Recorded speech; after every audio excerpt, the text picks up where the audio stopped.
Are you ready? You better be. Hello. Hi. It has been a while, and I don't think we meant it to be quite so purposeful that it would be this long, but it has. There's been a lot going on in our lives, so I'm going to just touch on what's happening in our lives. You've kind of seen on Facebook, right? Well, we've been through a pregnancy and had a new baby, and in January, Tate took on a new position at his current work. So between all those life changes and schedule jugglings and just Yeah, and that actually started back in September, so it's ever since then it's just kind of been a little bit of a roller coaster for us, but we are back. I don't know quite how consistent. We'll try to get to progress until we're really more consistent, and hopefully not. Hopefully, I don't know, really have some good dialogue and some real good sharing together. We have missed you, and we've been thinking about you, though, in the midst of not being able to do this. Yeah. And we're really glad to see you and be communicating in this way with you again. Yeah, really have. So maybe just for today, we could briefly touch on a common theme in our lives that we have noticed as we've been absent or silent. And though not trying to be silent, but as we've been or as we haven't shared, maybe we could share a little bit of what we have noticed in our own life and could share together.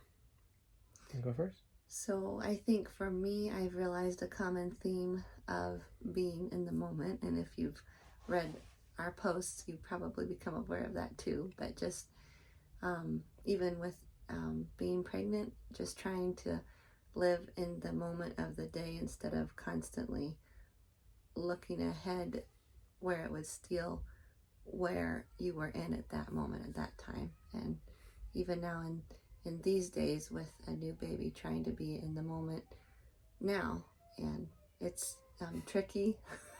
You can Sometimes you have to lean into messy moments. I think that's another thing for me, is not trying to escape the hard moments, but trying to be present in them in a non-fearful, non-triggered way.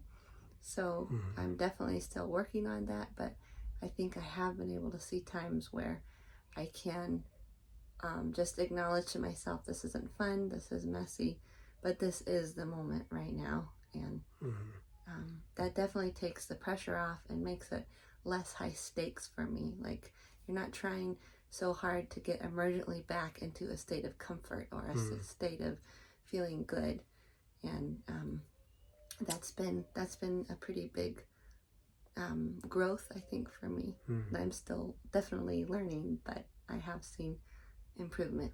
Yeah. Just to piggyback on that, just the other day, maybe as a real life example, I was on my way to work and I was able to have some dialogue with myself and ask my heart what it is that I'm afraid of about pain.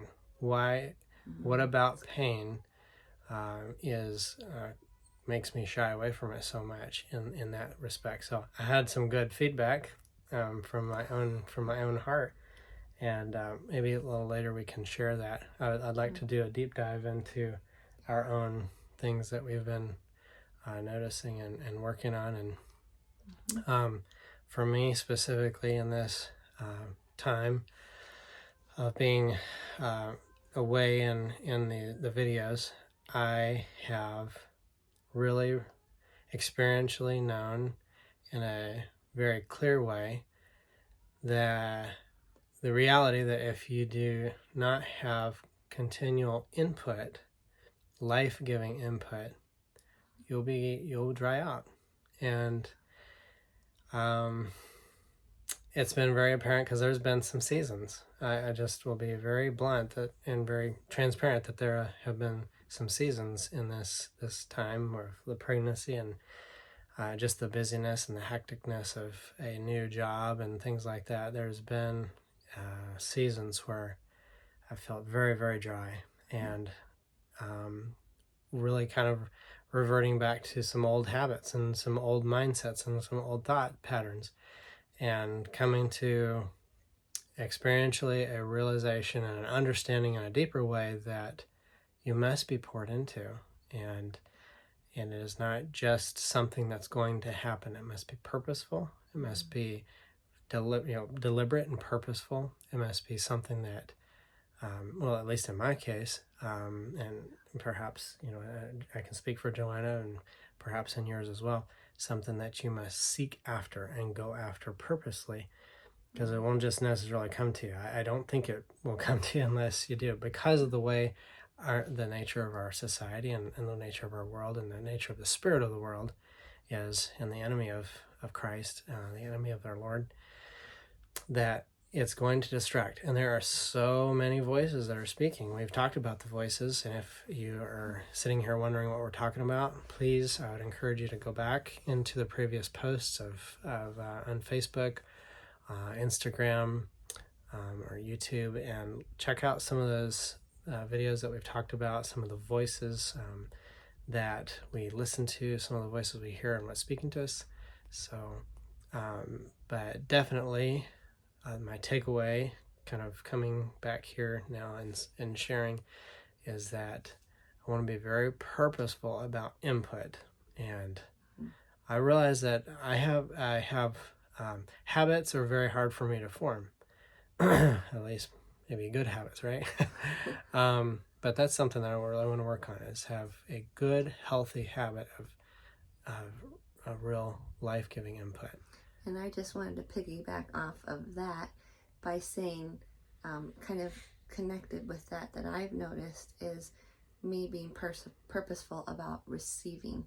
Like, you have to go after and seek the input, but also receiving input that God provides. Like, for me, in a season where I haven't been able to pursue input, realizing and opening up to what he will give me. It's kind of a double-sided thing, but it's still the same thing. You have to be purposeful in opening up to receive. In the same way, you have to be purposeful go getting it. Does that make sense? That's a very good point. So, well, more later to come, and I pray, and our purpose is to make it shorter in duration of the times. Obviously, we want to be try to be much more consistent. But I think in the coming videos, we'd like to do a little bit more of a deep dive into each one of those and kind of flesh them out some, and what they look like, how you can actually be present in the moment, how you can actually go after being felt, and what that looks like, and what that could look like for you, and how perhaps if God lets our paths meet, and how, if we could be or have an opportunity to be a part of that, we'd love to. So love you guys, and look forward to next time.